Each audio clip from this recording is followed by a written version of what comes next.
ರಾಜ್ಯಪಾಲರು ವರ್ಸಸ್ ತಮಿಳುನಾಡು ಸರ್ಕಾರದ ಸಂಘರ್ಷ ಮುಂದುವರಿತಾನೇ ಇದೆ. ಇದು ಸುಪ್ರೀಂ ಕೋರ್ಟ್ವರೆಗೂ ಕೂಡ ಹೋಗಿದೆ. ತಮಿಳುನಾಡು ರಾಜ್ಯಪಾಲ ಆರ್.ಎನ್. ರವಿ ಅವರಿಗೆ ಇವತ್ತು ಸುಪ್ರೀಂ ಕೋರ್ಟ್ ಸಾಕಷ್ಟು ಪ್ರಶ್ನೆಗಳನ್ನು ಕೇಳಿದೆ. ಅಲ್ಲ ಸ್ವಾಮಿ, ಮಸೂದೆಗಳ ಅನುಮೋದನೆಗೆ ವಿಳಂಬ ಯಾಕೆ ಮಾಡ್ತಾ ಇದ್ದೀರಿ? ತಮಿಳುನಾಡು ಸರ್ಕಾರ ಮಸೂದೆಯನ್ನು ತಮಗೆ ಕಳಿಸ್ಕೊಡುತ್ತೆ, ವಿಳಂಬನ ತಾವು ಮಾಡ್ತಿರೋದು ಯಾಕೆ? ರಾಜ್ಯಪಾಲರಿಂದ ಉತ್ತರವನ್ನು ಕೇಳ್ತಾ ಇದೆ ಸುಪ್ರೀಂ ಕೋರ್ಟ್ ಇವತ್ತಿಗೆ. ಮಸೂದೆಗಳ ಅನುಮೋದನೆಗೆ ತಡೆ ಹಿಡಿದಿದ್ದು ಯಾಕೆ?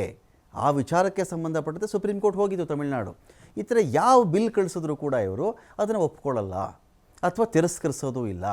ತಿರಸ್ಕರಿಸ್ತಾರಾ? ಕಾರಣ ಆದರೂ ಕೊಡಲ್ಲ. ಇವರು ತಿಂಗಳುಗಟ್ಟಲೆ ಅದನ್ನು ಹಾಗೆ ಇಟ್ಕೊಳ್ತಾರಲ್ಲ. ನಾವು ಆಳ್ವಿಕೆ ಮಾಡೋದು ಹೇಗೆ? ಇವರು ಇಂಟೆನ್ಷನ್ ಏನು? ಹಾಗಾದರೆ ಈಗ ನಮ್ಮ ಕರ್ನಾಟಕ ರಾಜ್ಯದಲ್ಲೇ ಆದರೆ ಮೈಕ್ರೋ ಫೈನಾನ್ಸ್ ಸುಗ್ರೀವಾಜ್ಞೆ ಕಳಿಸ್ಕೊಟ್ರು ರಾಜಭವನಕ್ಕೆ.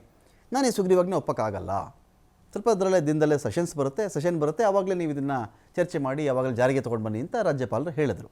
ಮತ್ತು ಯಾಕೆ ನಾನು ಒಪ್ಪಕ್ಕಾಗ್ತಿಲ್ಲ ಇದಕ್ಕೆ ಅಂತ ಕೂಡ ರಾಜಭವನ ಸಕಾರಣಗಳನ್ನು ಕೂಡ ಕೊಟ್ಟು ಅದನ್ನು ಎಕ್ಸ್ಪ್ಲೈನ್ ಮಾಡಿತ್ತು. ಅದನ್ನು ಮತ್ತೆ ಪರಿಶೀಲಿಸಿದ್ರು, ಪರಾಮರ್ಶಿಸಿದ್ರು, ಮತ್ತೆ ರಾಜಭವನ ಕೊಟ್ಟಿದ್ದಾರೆ. ತಮಿಳುನಾಡಲ್ಲಿ ಹಾಗಾಗ್ತಾ ಇಲ್ಲ.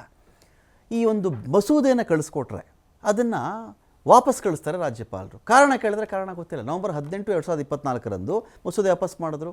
ರಾಜ್ಯಪಾಲರ ಪತ್ರ ನವಂಬರ್ 28ಕ್ಕೆ ಬರುತ್ತೆ. ಆ ಸಮಯದಲ್ಲಿ ಅವರು ಒಪ್ಪಿಗೆ ನೀಡಿರುವುದನ್ನು ಸೂಚಿಸುವ ಸಂದೇಶನೇ ಇರಲಿಲ್ಲ. ಆಯ್ತಪ್ಪ, ಮಸೂದೆನ ಯಾಕೆ ತಡೆ ಹಿಡಿದ್ರಿ? ಕಾರಣ ತಿಳಿಸಿಲ್ಲ.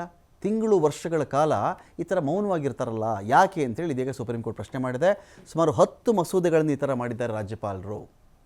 10 ಮಸೂದೆ ಕಳಿಸಿದ್ರು ಅವರು ಒಪ್ಪಲ್ಲ. ಅವರು ರಾಜ್ಯಪಾಲರ ಕ್ರಮಗಳು ಸಂವಿಧಾನವನ್ನು ಉಲ್ಲಂಘಿಸುತ್ತವೆ ಎಂದು ಸರ್ಕಾರ ವಾದ ಮಾಡಿದೆ. ಇಲ್ಲಿ 2 ಕಡೆ ವಾದ ಆಲಿಸಿ ತೀರ್ಪನ್ನು ಕಾಯ್ದಿರಿಸಿದೆ ಸುಪ್ರೀಂ ಕೋರ್ಟ್. ಅಭಿಷೇಕ್ ಮನು ಸಿಂಘ್ವಿ ವಾದ ಮಾಡಿದ್ರು. ತಮಿಳುನಾಡು ಸರ್ಕಾರದ ಪರವಾಗಿ ಹಿರಿಯ ವಕೀಲ ಅಭಿಷೇಕ್ ಮನು ಸಿಂಘ್ವಿ ನಿಂತಿದ್ರು ವಾದಕ್ಕೆ. ರಾಜ್ಯಪಾಲರ ಕ್ರಮಗಳೇ ಸಂವಿಧಾನವನ್ನು ಉಲ್ಲಂಘಿಸುವಂತಿವೆ. ಇಲ್ಲಿ ರಾಜ್ಯಪಾಲರು ಸಚಿವ ಸಂಪುಟ ಸಲಹೆಯ ಮೇರೆಗೆ ಕೆಲಸ ಮಾಡಬೇಕು.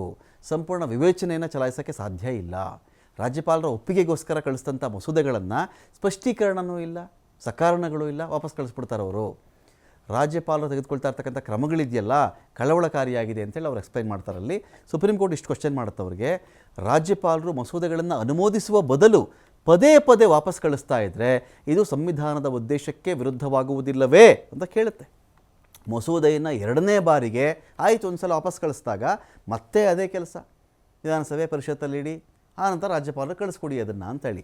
ಆಮೇಲೆ ಕಳಿಸ್ಕೊಟ್ರೂ ಕೂಡ ಅದನ್ನು ವಾಪಸ್ ಕಳಿಸ್ಬಹುದಾ? ಒಪ್ಪಿಗೆ ನೀಡುವುದನ್ನು ತಪ್ಪಿಸಲು ಇದನ್ನು ಮಾಡಲಾಗ್ತಾ ಇದೆ. ಒಪ್ಪಿಗೆ ಕೊಡೋಕ್ಕೆ ಇವ್ರಿಗೆ ಇಷ್ಟ ಇಲ್ಲ, ಅದಕ್ಕೆ ಈ ಥರ ವಾಪಸ್ ಕಳಿಸೋದು ಮಾಡ್ತಾ ಇದ್ದಾರೆ ಇವರು. ರಾಜ್ಯಪಾಲರು ಮಸೂದೆಯನ್ನು ತಡೆ ಹಿಡಿಯಲು ನಿರ್ಧಾರ ಮಾಡಿದ್ರೆ ಅದರ ಹಿಂದಿನ ಕಾರಣ ಏನು? ರಾಜ್ಯ ಸರ್ಕಾರಕ್ಕೆ ತಿಳಿಸ್ಬೇಕಲ್ವಾ? ತಿಳಿಸೋದೇ ಇಲ್ಲ ಕಾರಣನ.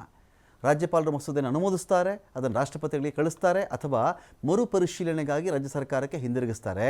ಆದರೆ ನಿರ್ಧಾರ ತೆಗೆದುಕೊಳ್ಳುವುದನ್ನು ತಪ್ಪಿಸಲು ಇವರು ಮುಂದೂಡಿಕೊಂಡೇ ಬರ್ತಾರೆ. ಮಸೂದೆಗಳನ್ನು ತಡೆ ಹಿಡಿಯಬಹುದೇ? ರಾಜ್ಯಪಾಲರು ಮಸೂದೆಗಳನ್ನು ಪರಿಷ್ಕರಿಸುವಲ್ಲಿ ವಿಳಂಬ ಆಗಿದೆಯಲ್ಲ, ಇದಕ್ಕೂ ಪೀಠ ಕಳವಳ ವ್ಯಕ್ತಪಡಿಸಿದೆ ಇಲ್ಲಿ.